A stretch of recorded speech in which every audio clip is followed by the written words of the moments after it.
Assalamualaikum warahmatullahi wabarakatuh. Hai guys, welcome back with me. I'm Detika Erni.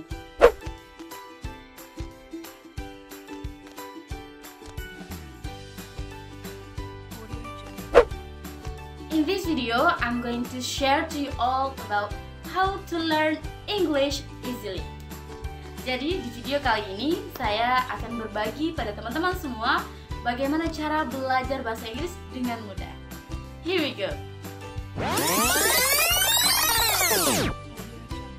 Okay, the first thing that we should know is English is not math. Jadi hal yang pertama yang harus kita tahu bahwa bahasa Inggris itu bukan matematika. No need to remember the formula, just see, listen, the speaker, talking, then practice as usual. Jadi yang pertama, lihat, dengarkan, lalu praktekkan seperti biasa. Pernah lihat orang Jawa bisa menggunakan bahasa daerah lainnya? Atau orang Bugis bisa menggunakan bahasa Jawa? Ya, yang mereka lakukan bukan mempelajari gramatikal, melainkan hanya mengucapkan. Jadi yang pertama yang harus kita ingat bahwa bahasa Inggris itu adalah alat komunikasi, bukan matematika. Oke, and next number two. Yang kedua adalah learning can be from many things.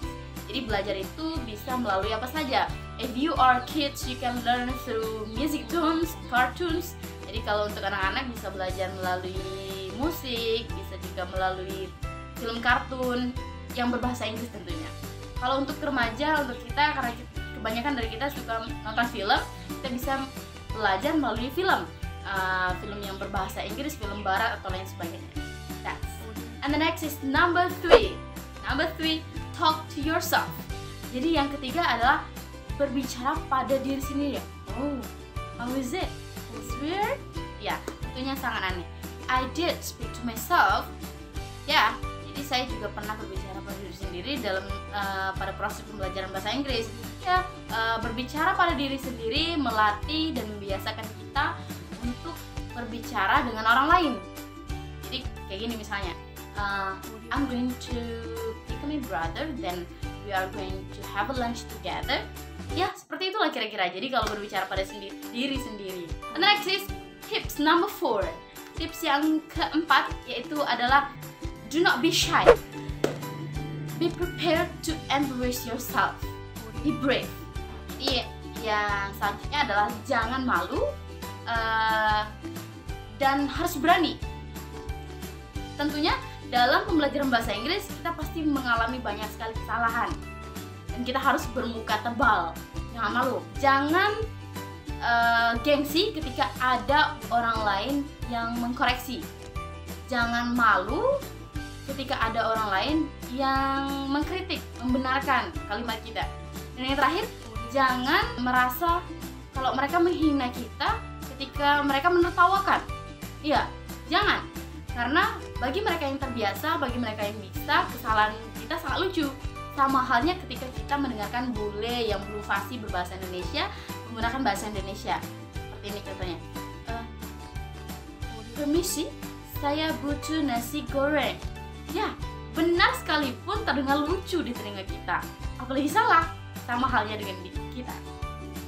Oke, tips number 5, that is imitate. Imitate, number 5. Oke, imitate. Ya, cara yang paling mudah dalam menghafal percakapan kalimat-kalimat dalam bahasa Inggris adalah meniru. Misalnya, ada bule atau ada orang yang bilang, "Hey you, what's up? Hey you, what's up?" Coba kita tiru. Hey you, what's up? Hey you, what's up? Ya, lama-kelamaan otak kita akan terbiasa dan itu akan keluar dengan sendirinya. Sama juga dengan meniru juga bisa menambah kosakata kita. Misalnya, tadi saya mendengar kata imitate. Saya belum pernah menggunakan kata imitate itu sebelumnya. Tapi setelah saya mendengar, lalu saya ucapkan imitate. He likes to imitate others. He likes to imitate others. Saya ulangi. Kemudian saya terbiasa. Dan saya tahu artinya, oh imitate itu ternyata artinya meniru. Ya, that's number 5. And the next is intensity is much better than length. Jadi intensitas belajar jauh lebih bekerja dibanding lamanya belajar. Kenapa? Misalkan kita belajar sebagai contoh ya, misalnya kita belajar 2 minggu intensif 6 jam per hari. Jadi kita dengar lagu bahasa Inggris, kita nonton film bahasa Inggris, kita berbicara dengan teman-teman yang bisa berbahasa Inggris. Jauh lebih bekerja dibanding kita pergi les 4 tahun 1 kali seminggu. Masuk kelas, belajar grammar, keluar kelas, ngomong bahasa Indonesia lagi. Trust me, it's much better than length. Jadi intensitas belajar jauh lebih bekerja dibanding lamanya belajar. Okay, and next is number 7, right? Number 7. Yang ketujuh, learn 100 first words closest to you. Belajar 100 kata pertama yang ada di dekatmu. Okay, I did by myself. Jadi yang pernah saya lakukan adalah post-it. Write down on the post-it.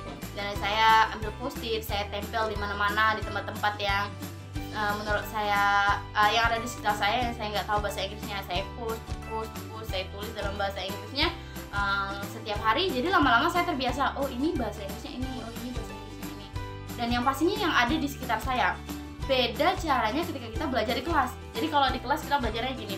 Oke anak-anak, jadi hari ini kita belajar tentang semua kosakata yang ada di dapur.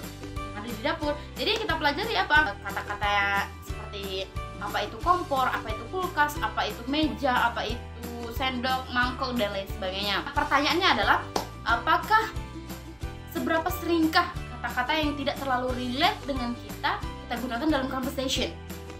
Itu pertanyaannya. Ya, that's all guys. May it be useful for us. Semoga itu berguna untuk kita. And then see you on next video. Don't forget to like, comment, and subscribe. Share it to others. I'm Detika Erni. Assalamualaikum warahmatullahi wabarakatuh. And then see you.